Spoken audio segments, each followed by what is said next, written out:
My dad bought his first house at 28. He sat me down one day and told me three things. Renting is throwing money away. The mortgage payment is all that matters. And buying a home was the smartest financial decision he ever made. I believed him for years, until I ran every single number, not just the ones the mortgage industry shows you, and found something that genuinely stopped me cold. The average American homeowner is spending over $21,000 a year in costs that never, ever appear in the mortgage payment. That's $1,750 every single month, gone before you've touched a single dollar of principal. And 42% of homeowners said these costs were more expensive than they ever expected. Not 4%, not 14%, 42%. I'm Yash. I tear apart financial systems that feel airtight until you look at the actual math, and this one, the rent versus buy decision, is the most consequential financial choice most people will ever make. The calculator almost everyone uses for this decision isn't slightly off, it is fundamentally broken. It leaves out 6 numbers that completely change the answer. I'm going to show you every single one of them today. And somewhere in the middle of this video, there's one number about down payments that rewired how I think about wealth entirely. You'll want to be there for that one. Here's the mistake almost everyone makes. They sit down, compare 2 numbers, and call it analysis. Monthly rent versus monthly mortgage payment.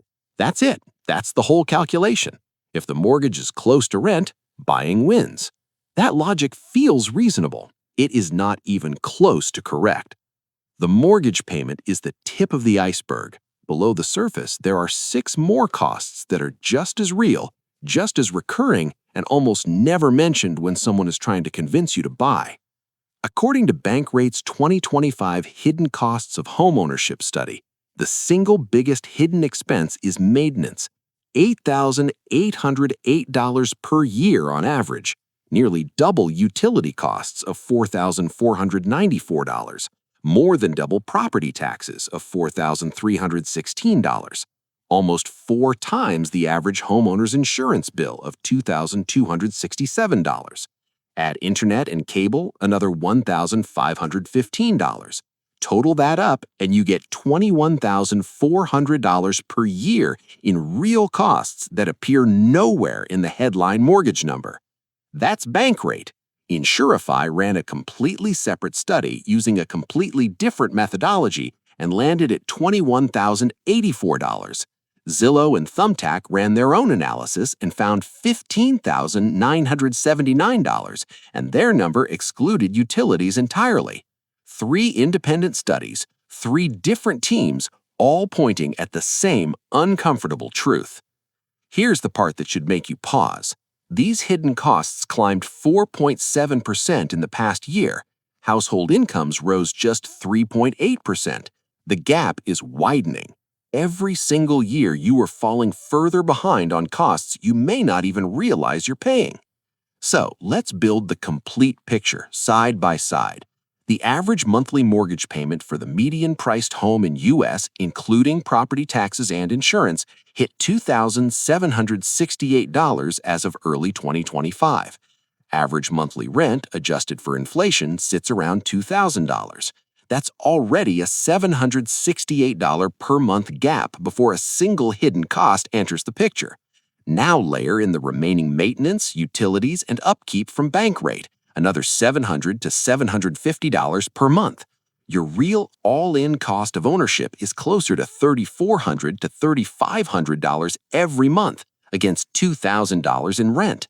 That is not a rounding error. That is $1,400 to $1,500 per month that simply never shows up in the comparison most people actually run.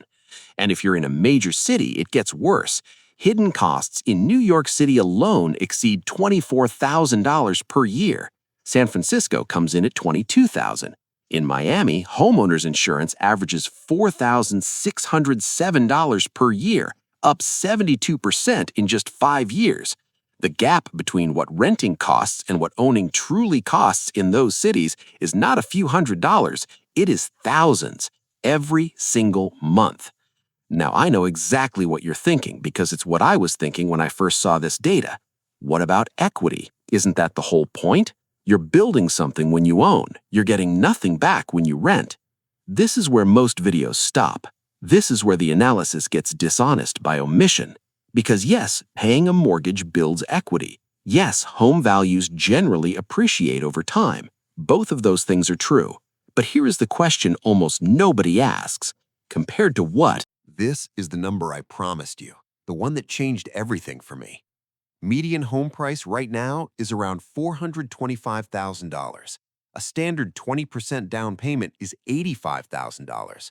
That same $85,000 sitting in a low-cost S&P 500 index fund has historically compounded at 7 to 10% per year. At 7% over 10 years, your $85,000 becomes approximately $167,000. At 10%, it becomes $220,000. That's the opportunity cost most people never calculate, the wealth your down payment could have built if it weren't locked inside four walls. Meanwhile, Yale economist Robert Shiller studied a full century of home price data and found real inflation-adjusted appreciation averaged just 0.2% per year. Stocks have historically outpaced real estate on pure return, not in every decade, not in every market, but consistently over time. And then Warren Buffett addressed this directly at the 2025 Berkshire Hathaway shareholder meeting. He said there is so much more opportunity in the stock market than in real estate, and that real estate is, more often than not, a hassle by comparison. The greatest long-term investor in history, choosing stocks over houses. Now, here's where I give you the honest version, because I'm not here to tell you never to buy. I want to give you something more useful than a take. I want to give you the truth.